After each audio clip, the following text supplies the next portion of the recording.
Bonjour tout le monde. L'allure de la vitesse que nous avons récupérée à partir de la simulation de temps réel. Donc, pour pouvoir utiliser les deux vecteurs obtenus, à savoir la vitesse de rotation et le rapport cyclique dans le système identification de MATLAB. Il faudrait avoir les mêmes vecteurs en termes de rang, mais aussi en termes du type. Donc là, vous voyez très bien. Donc nous avons le datacycle, c'est type double. Voilà. Et par contre, la vitesse, c'est un vecteur de type single. Donc, on peut plotter évidemment la vitesse de rotation juste pour avoir un point de vue.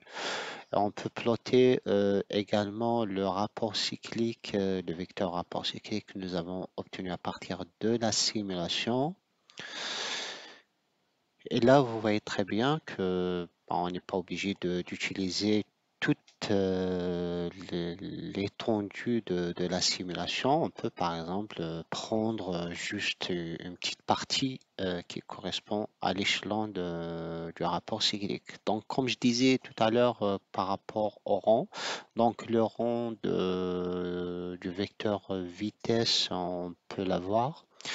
On peut également avoir le rang du rapport cyclique aussi. Donc là, vous voyez très bien, il y a une différence entre les deux.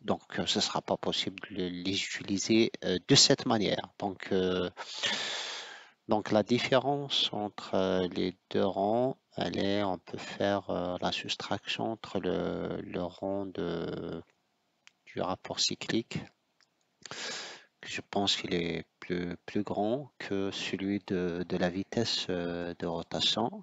Donc là, donc effectivement, il y a une différence de 4260. Euh, donc, euh,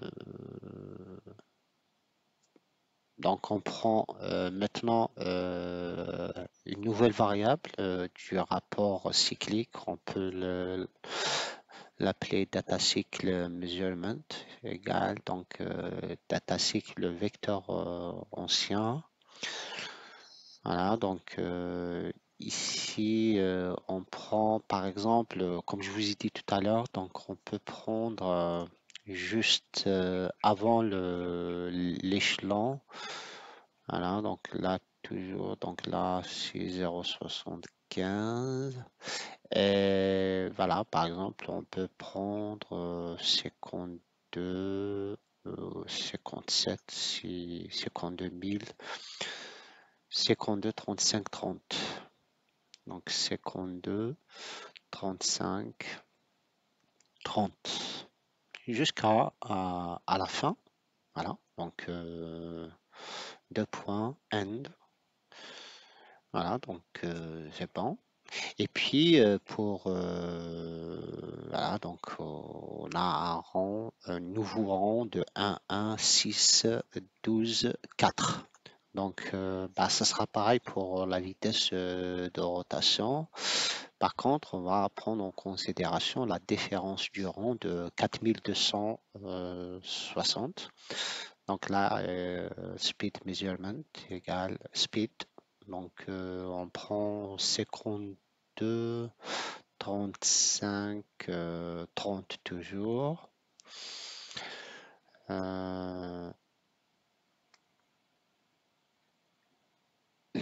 Voilà, moins.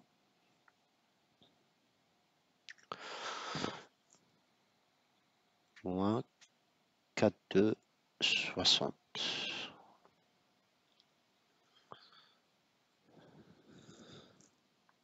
Point,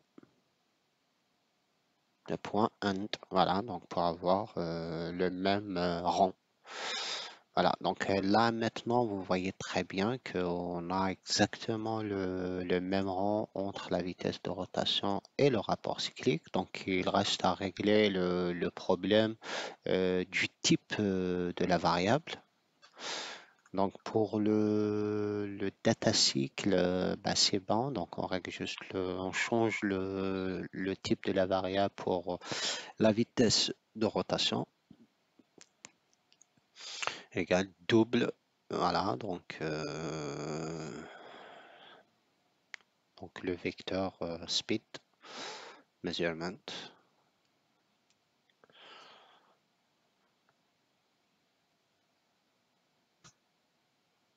Voilà, donc pour l'instant, nous avons les deux vecteurs avec les mêmes rangs et le même type. Donc maintenant, on ouvre la fenêtre System Identification. Donc à ce niveau, on ramène les deux vecteurs, à savoir le vecteur d'entrée qui est le rapport cyclique, data cycle measurement, bah, la nouvelle valeur, quoi, le nouveau vecteur. Et la sortie, donc on écrit le nouveau vecteur de la vitesse de rotation, speed measurement. Voilà.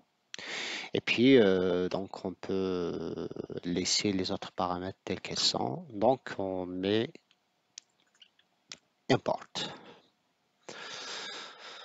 Voilà, donc à partir de là, on estime la fonction de transfert.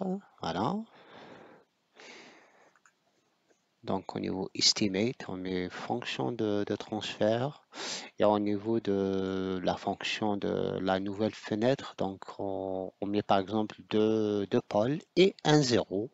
Et on peut choisir continuous time.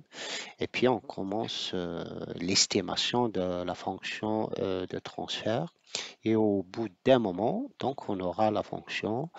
Donc là, on la transfère vers to workspace. Et voilà, donc on l'a. Et puis il suffit de taper sur l'espace de travail TF1 pour avoir la fonction de transfert avec un 0 et deux pôles. Donc là, vous voyez très bien, vous avez le 1, 0 et vous avez les deux pôles. Et évidemment, cette estimation est faite pour un pourcentage d'à peu près de 60% sur la stabilité du système. Donc on peut l'accepter. On peut aussi faire une autre estimation pour améliorer, si on veut, le sous-pourcentage. Mais il faudrait bien sûr augmenter un petit peu le nombre par exemple, de pôles. Donc là, on va refaire une estimation, mais cette fois-ci, on se contente uniquement de deux pôles, et pas de zéro. Voilà, donc on refait la même chose. Donc on peut faire display progress pour la procédure d'estimation. Donc on aura la deuxième, on la transfère au niveau du workspace. Au niveau de l'espace de travail, on tape TF2 et on aura la fonction de transfert. Là, on voit très bien qu'il y a deux pôles et pas de zéro, quoi. Donc voilà. Donc à partir maintenant de cette fonction de transfert, on peut utiliser d'autres moyens pour dimensionner le régulateur qui va avec le système.